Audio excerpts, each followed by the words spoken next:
Highlights is such a well-known brand. When you tell people you work for Highlights, they immediately get a smile.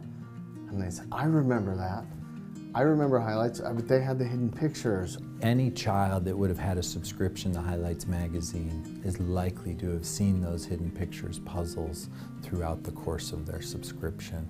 There's almost no way you could have interacted with one of our hidden pictures puzzle books without coming across some of Tim's artwork.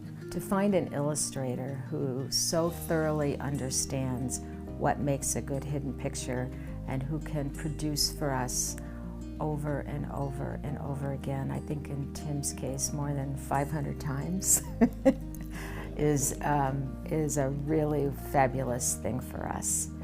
For me, Tim Davis is kind of like the Babe Ruth of hidden pictures. But he can also find ways to hide objects that we would try to say to somebody, you need to use negative space, and you need to use the way things are juxtaposed to each other, and you need to have some things be bigger so that everything's not all just blending in together and those sorts of things.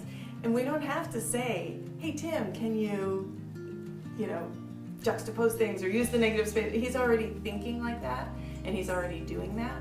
Artists like Tim are hard to find because it's rare when you have somebody who gets it, who delivers on time, on budget, with minimal corrections, and also explorers are on their own.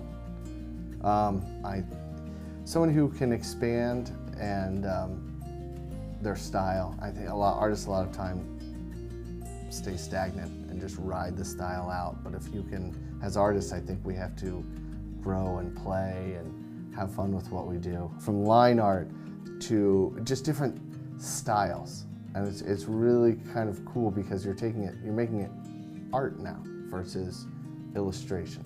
You're pushing it, which is really, really fun to see.